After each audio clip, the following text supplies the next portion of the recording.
What's up, guys? It's the Team JB coming at you with the Worm deck profile for June 2014. The school year's finally over, exams, all that stuff, it's done. Summer's here, so I should be pumping out a lot of content for you guys. So please subscribe, leave a like if you want to see more videos. And without further ado, let's get into the profile. So worms have always been one of my favorite archetypes. I love the trap card, and I just love the deck. And this deck is really competitive right here. It runs a lot like Hat. And without further ado, let's just show you the list, and I'll show you how. Alright, so to start off the monster lineup, we run 3 Worm Xex. What this card does is, whenever it's normal summon, you send a worm to the grave. The worm you usually send is 2 Worm Yagan. What this card does is, whenever Xex is the only monster on the field, you can special summon this card in face down defense. And when he's flip summoned, it's a Compulse. So this card does really good plays with your trap card. It does a lot of disruptions. I'll show you the trap card later in the video. And the reason I don't run 3 is because it clogs in this deck. You don't want to have too many normal summons.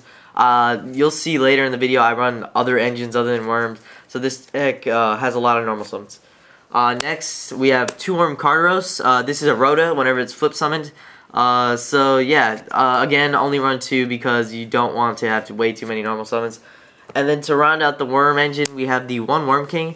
What this card does is you could tribute a worm to destroy a card on the field. And you could just tribute himself as well. And you special summon him off the trap card, which I'll be showing you later in the video, which absolutely makes this deck broken. So that's it for the worm lineup. Let's see, that's 8 worms. Now on to the next engine, which is, you already know, 2 Fire Hand, 2 Ice Hand. Probably the best cards in the game right now. Honestly, these cards define the format. You have to run them, and these cards work so well in this deck because your opponent never knows if you have a set worm or you have a set hand. So these cards are absolutely fabulous in this deck. Next engine, obviously you gotta run the Traprtrix engine.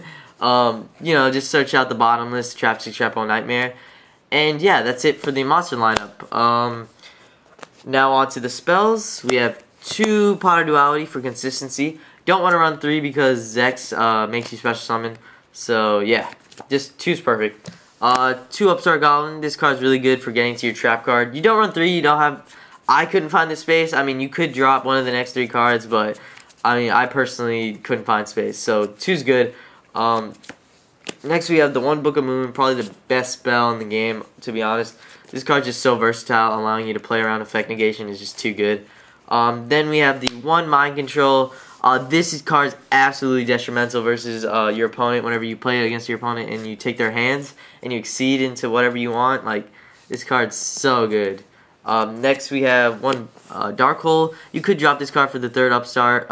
It's personal preference. I feel this card's needed. And then lastly, we run the 1 Soul Charge. This card, your graveyard fills so quickly in this deck. This card's really amazing. You can special summon Myrmeleos and pop back rows, special summon Worm King, etc. So Soul Charge is really good in this deck as a one-of. That's it for the spells. Now on to the traps. Probably the best trap in the game, 3 W Nebula Meteorite. If you don't know what this card does, I'm going to tell you. What it does is, whenever you activate it, you flip all face down worms to face up attack. And then end phase, you flip them all down and you draw 1, and then you get to special summon a free Worm King. So this card's usually a +2 to 4. Like, this card's so amazing. Like, if you have a Cartaros set with it, it's like a +5. Like, it's amazing. This card makes the deck, to be honest. That's why you run the Upstarts, to get to it faster. And then you run the 3 Wiretap, probably the best trap in the game because it stops all other traps. This card's really important. You gotta max out on it.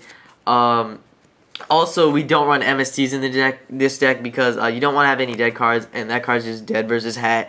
I hate blind MSTing, and Wiretap's just such a better card. Next we have 2 Blackborn of Heaven. This card's seen a decline in play ever since Hat came out. However, this card's still really good because Yugiohs are still probably the best deck of the format. And then next we have 2 Traprtrix Trapo Nightmare. Again, Yugioh is probably one of the best decks, and this card's really amazing against it. Also, you run the Myrmeleos to search it out, so all the more reason to play 2. Next we have 2 Dimensional Prison. Hands are running rampant, so you gotta have the spot removal for them. Then you have the 1 breakthrough skill, really good for artifacts. And then the 1 needle sealing. This card's amazing because whenever you do the Xex to Yagan combo, you already have 2 monsters on the field, so all your opponent needs is to like summon an arsenal, especially summon accelerator, and right there you needle sealing. Like it's too good. Needle sealing is really good in this deck. And then lastly, of course, we have the power for the Compulsory, Bottomless, Torrential, and Solemn Warning. Sorry. Next on to the extra deck, we have 1 Silent Honor Arc, 1 Excite on Night, 1 Daigusto Emerald to recycle, 1 King of the Feral Imps. What this card does is the Yugioh X for worms.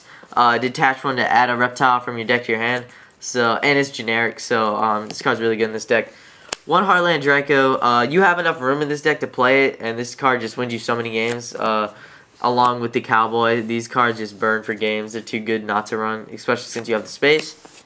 The 1 Dweller for the hands, to be honest, and Myrmeleo, I guess, if you run into one of those. 1 number 103 Ragnar Zero, really good versus Boojins. Diamond Dyer, spot removal is too good right now. Black Ship, another out to the hands, Zenmains, etc. 1 Maeshrug, this is kind of like your second one-on-one. This card's really good in the Boojin matchup because you can get rid of Turtle and Hare in the same turn, so this card's amazing versus Boojin. The 1 Crazy Box, sorry, for Skill Drain.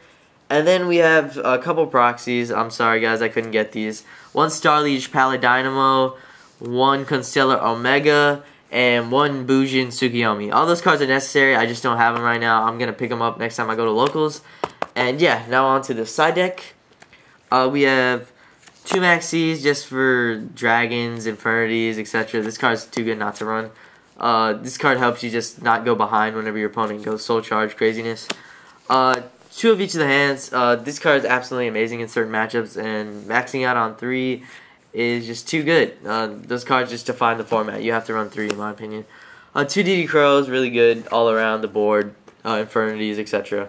2 MSDs, you don't main them, so you side 2 of them. It's good enough. Isan takes care of the rest. Yeah, 2 MSDs. 1 Zombie World for the Boojin matchup. This card's really good. 2 Noblemen of Crossout. This card's for the Yugioh matchup, which can get annoying. With 2 Noblemen, Mind Control, and Dark Hole, you're going to have an out for an armor, so you're good in that matchup if you side in those 2. Then we got the Floodgates, the DeFi, Soul Drain, and Macro. And to round out the side deck, we have 1 Black Horn of Heaven because this card's amazing in the Yugioh matchup. Hopefully you guys enjoyed the deck profile. That's all I have for you guys today. I should be profiling a Yugioh deck in the next week or so. So stay tuned for that. And yeah, guys, peace out. Thanks for watching the video. Peace.